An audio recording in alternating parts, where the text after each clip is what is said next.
I am the happiest I've ever been in my life, and it's because the teachings that you have taught me, and I have learned to live them. I've learned to live them unapologetically in my life, that even at work, like, whoa, whoa, whoa, reality does not touch me, like this is the magic that I'm in.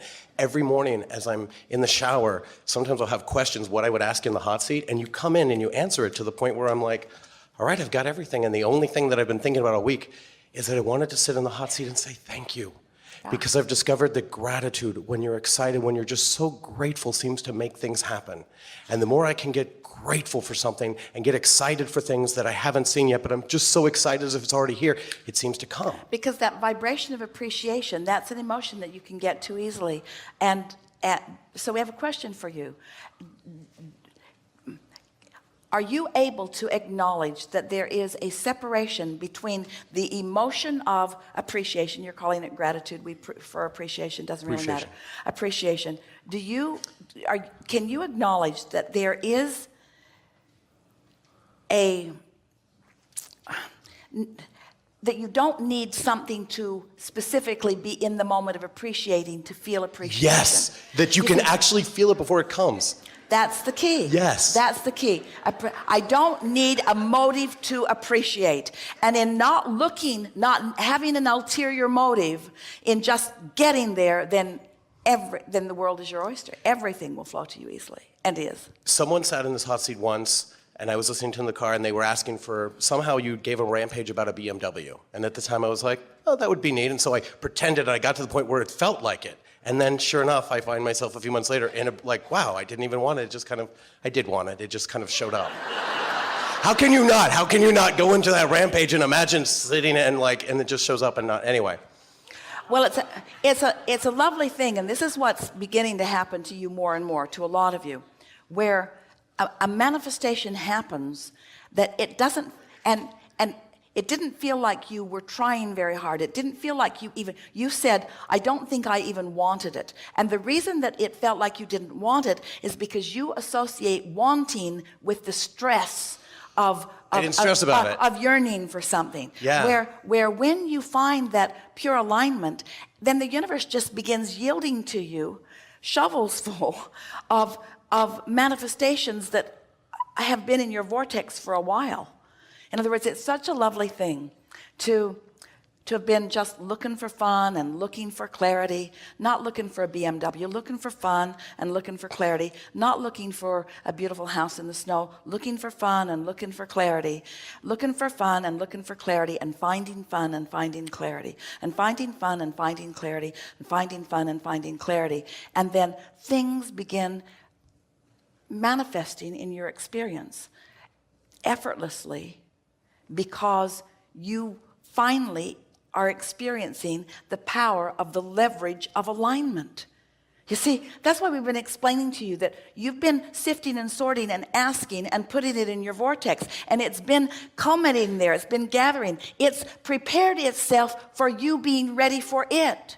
It's better now than it was when you first put it there, because you put other things in there with it that all morph together.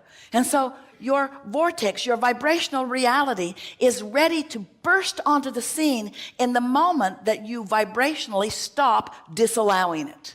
So this is the piece. This is another key that this gathering will help you hear in a very strong way. Humans often think that if they've got their sights on something, that they must find a way to think about that, think about that, think about that, think about that, think about that, think about that, and rein it in like a fish on a line. It's not like that at all. It's that once you have set your sights on it and it's in your vortex, now your work is to chill. Your work is not to figure out what the path is. The path is being revealed to you. You just have to figure out how to be receptive to the information about the path. Can you feel the difference about that? And the thing that trips you up, we're trying to demonstrate it for you here. So there is a vibration that becomes a thought. That's momentum worth celebrating. But humans don't want to celebrate it until it's in the garage.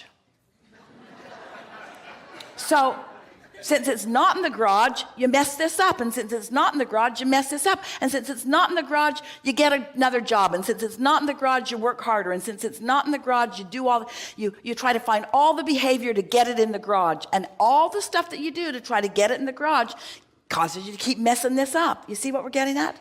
So if you can just find things that are easy to feel good about, then everything that you want will come into full fruition. You'll find it all in the garage. When you find it in the garage, and for me, I almost made a wish, just like I had seen people lose weight, and it gave me the like, wow, if they can do it, I can too. Yeah. I thought maybe it'd be valuable if I lived such a magical, fun, happy life, I could show people it was true. And that seems to be the case, but it's like an on or off. Sometimes at a party, I'm like, don't ask me if you don't want to know, because I start to talk about Abraham, it's like I blast people and I feel it like, almost like a dimmer switch. Do you know that, like, everything is so amazing and so happy, sometimes, like, I almost want to hold it in until the party, like, hey, how's your life going? Wah! And then I tell them and I can see them run away, like, they don't want to hear that sometimes. How...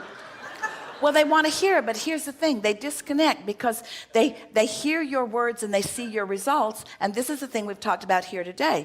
There is such a feeling of urgency to close that gap, to get to where I want to be, where what we're wanting to emphasize is that this is the only gap that you can close.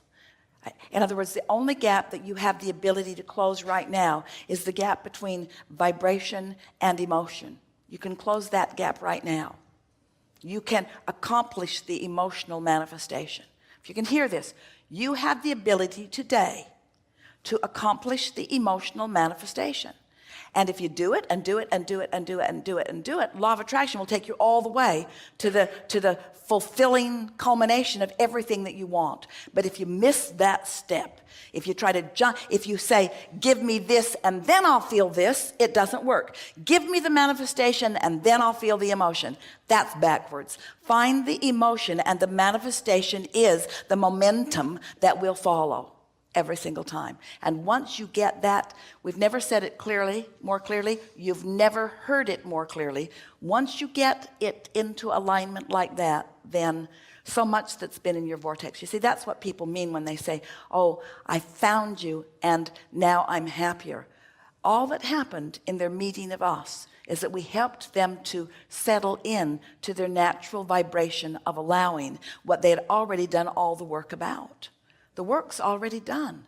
You got here, you explored, you asked, you filled your vortex full of so many things that are important to you. And now, as you find a way to just chill a little and reach for that unconditional emotion. I'm not happy because a BMW is on the way. I'm happy because I want to be happy. I'm not happy because I found my perfect mate or because my perfect mate is on the way. I'm happy because I'm happy. I'm happy because I'm happy. Turns out your necklace is the key.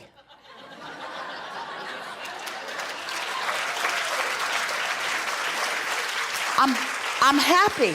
I'm happy. I'm happy because I want to be happy. And when I wasn't happy, I thought thoughts that made me feel more happy. And it didn't happen all at once. But over time, I developed an intense determination to do the work that I can do, to control the only thing that I can control, which is my mood.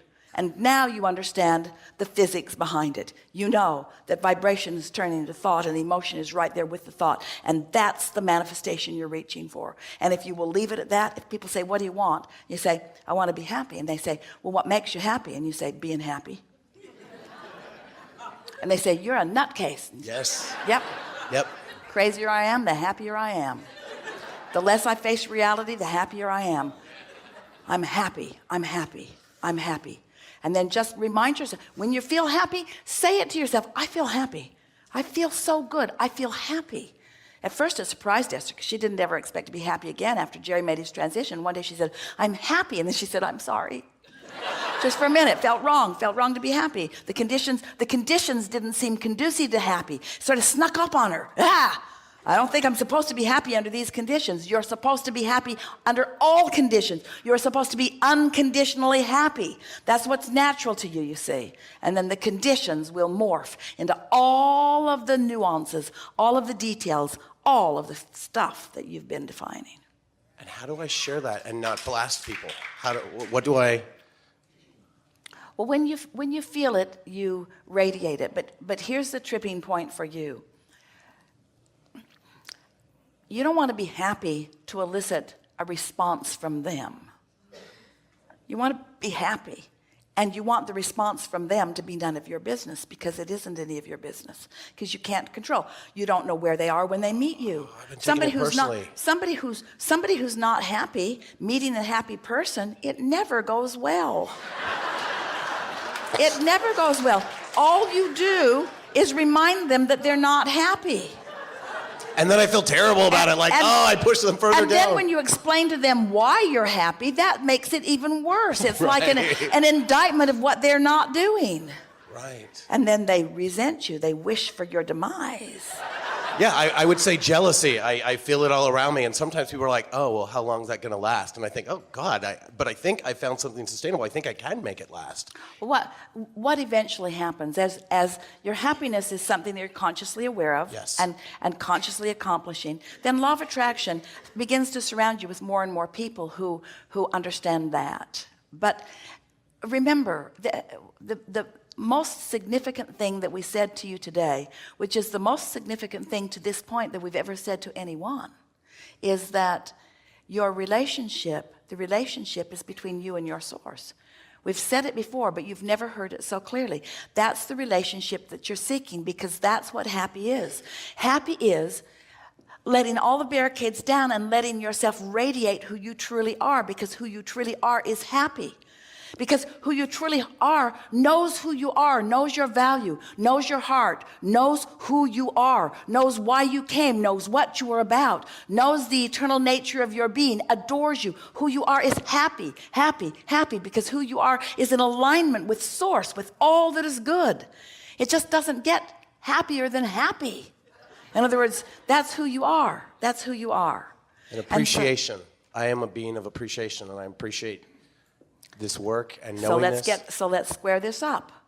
If I'm happy and then thoughts of appreciation occur to me, really good unfolding of the path.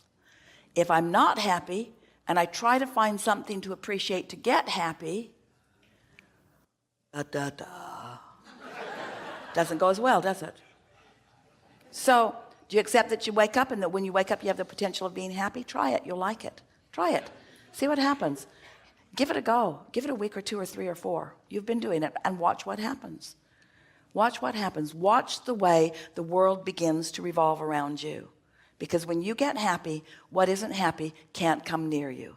And if something that's not happy is coming near you, you're not as happy as you think you are. Thank you. Yeah. Thank you.